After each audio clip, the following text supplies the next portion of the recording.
From age 6 to 8, you're going to be basically preparing them for puberty. So there will be some things that you'll want to address and make sure you have some simple explanations about how reproduction works and be able to answer more mature questions regarding that. You'll likely get questions about what certain words mean, and this will be because they're exposed to them with the movies or shows, or their peers might use a word. So expect to start to answer these types of questions that they may have. And one of the things that you'll want to do when you start getting these questions is be very aware of your emotions and your tone and your facial expressions, all of that. You want to have a poker face down. When you get these questions, do your best to not react and to have too much surprise or fear, embarrassment, awkwardness, anything like that on your face. Sometimes people think it's cute when their child asks questions. They'll be like, oh, that's a good question to ask your mother or your father, right? And they pawn it off on the other parent. Kids can see your little faces that we're making. They know what they mean, and they know that you're not telling them something and that it's a big deal, and that says something to your child. So be aware of that. Try not to pawn questions off on any one parent, and make sure that you're comfortable answering questions.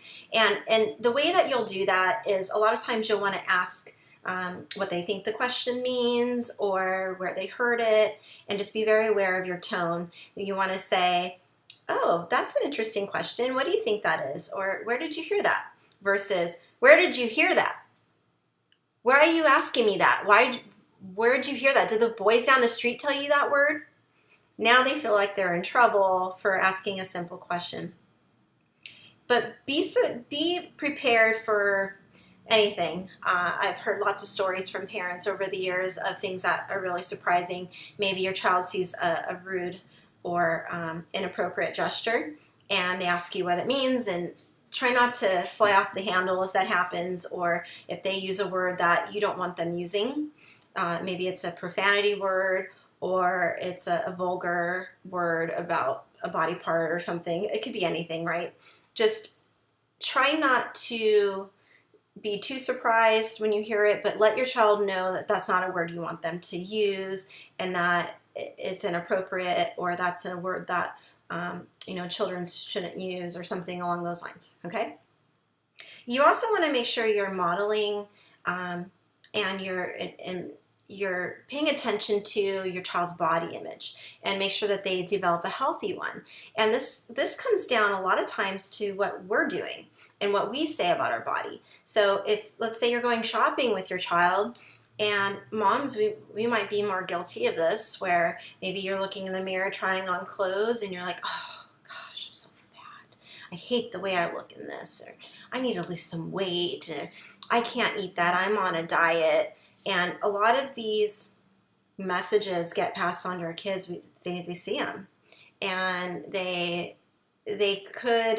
just need to be aware. I'm not saying that you should never say these things, but be aware of the frequency, and make sure your child is developing a healthy image of their body, and one that is positive.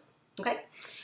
You want to be able to also explain puberty and some of the changes that your child should be expecting, because some children will start to experience some of these from 6 to 8.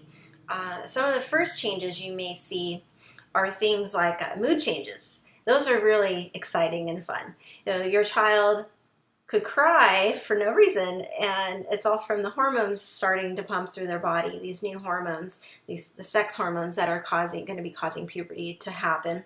You'll start to notice mood changes. Maybe they get a little snippy with you, and you tell them to clean their room, and they say, I already know, I already did it, and they get an attitude with you, right?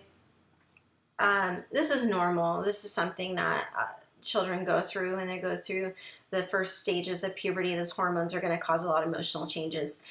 You may also start to notice body odor or body hair. So you'll want to start having these early conversations about the changes that their bodies are going through to become an adult as they're growing up, and how to take care of their bodies. So you may be telling them about taking lots of showers, right? And making sure they're taking showers and how those are important. They use soap. And children may even start to use deodorant or, do some other hygiene things, right? Making sure that they're taking care of their hygiene. These are some of the important things that you'll be doing at this age as well, okay? Now, another thing is children are going to become more independent at this age. So as they do, make sure that you are continually letting them know that they can always come to you about anything. You want to make sure you have good family communication at home. Some of the things that you can do to encourage that is maybe have rules around where there's no devices so that you can have family conversations. So I think that during dinner, for example, you shouldn't have a device at the table when you're eating dinner, and that includes you also, parents. So put your devices away, talk about your day, ask them questions, try to ask questions that aren't closed questions, like yes or no questions. Ask questions that are open-ended, like, tell me the best thing about your day today, sweetie. Something along those lines, right? The other thing too is making sure that you, maybe in the car, that you're having conversations. Maybe there's no devices in the car and you can talk about your day or play a game while you're driving and have some family time.